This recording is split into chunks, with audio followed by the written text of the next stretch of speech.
ಹೆಸರು ರಯ್ಯಪ್ಪ ಅಂತ, H D ಕೋಟೆ ತಾಲೂಕು ಸರಗೂರು ಹೋಬಳಿ. ಫಸ್ಟ್ ಒಂದು ಹೋದ ಸರಿ ಭಾಳ ಹಾಕಿದ್ವು, ಚೆನ್ನಾಗಿ ಬಂದಿತ್ತು. ಈ ಸತ್ತು ಹಾಕಿದ್ದು, ಈ ಸರಿ ಹಾಕಿರೋ ಗಂಟ ಈ ಸರಿ ಫುಲ್ ವಿಲ್ಟ್ ಬತ್ತು, ಚೀಲ್ ರೋಗ ಬತ್ತು, ಪನಾಮೆ ವಿಲ್ಟ್ ಬಂದಿತ್ತು. ನಾವು ಸುಮಾರು ಕಡೆ ವಿಚಾರಿಸ್ನು. ಫಸ್ಟ್ ಒಂದು ಟ್ರಿಪ್ಪು ರಾಸಾಯನಿಕ ಹೋಗಿತ್ತು, ಅದು ಯಾಕೋ ವರ್ಕೌಟ್ ಆಗಿಲ್ಲ.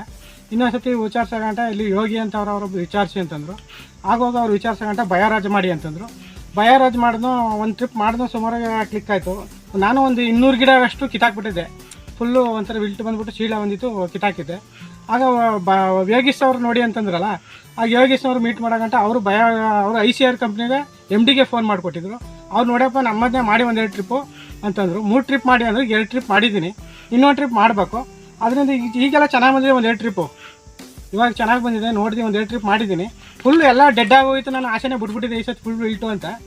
ಇದೊಂದು 2 ಟ್ರಿಪ್ ಬಿಡೋಗಂಟ ಸ್ವಲ್ಪ ಒಂದು 90% ಯಾರೋ ಒಂದು ಸ್ವಲ್ಪ ಕ್ಯೂರ್ ಆಗಿದೆ. ನಾನು ಫುಲ್ ವೇಸ್ಟ್ ಆಗೋಯ್ತು ಅಂತ ಇದು ಇಟ್ಕೊಂಡಿದ್ದೆ. ಹೋಯ್ತು ಈ ಸತಿ ಭಾಳ ಏನೂ ಆದಾಯ ಇಲ್ಲ ಅಂತ. ಇದು ರೇಟು ಬೇರೆ ಇರ್ತದೆ, ಸಿಕ್ಕ ಸಾಮಾನ್ಯಕ್ಕೆ ಎಲ್ಲಕ್ಕೆ ರೇಟ್ ಇರುತ್ತೆ. ಆದ್ದರಿಂದ ನೋಡೋ ಒಂದು ಸತಿ ಅನ್ಕ ಮಾಡೋ ಅನ್ಕ ಹೋಗಿ ಮಾಡೋಗಂಟ ಬಯೋರಾಜ್ ಒಳ್ಳೆ ಕಂಪ್ನಿ ಸರ್, ಚೆನ್ನಾಗಿ ಮಾಡ್ತಿದೆ. ವಿಲ್ಟ್ಗೆ ಪನಾಮಿ ವಿಲ್ಟ್ಗೆ ಒಂದು ನಾನು ಪ್ರಾಮಾಣಿಕ ಮಾಡಿ ನೋಡಿದಲ್ಲ, ಅದರಿಂದ ಪರವಾಗಿಲ್ಲ, ಚೆನ್ನಾಗಿ ಮಾಡ್ತಿದೆ ಕೆಲಸನ. ಪರವಾಗಿಲ್ಲ, ನಾನು 90% ಕೆಲಸ ಮಾಡ್ತಿದೆ.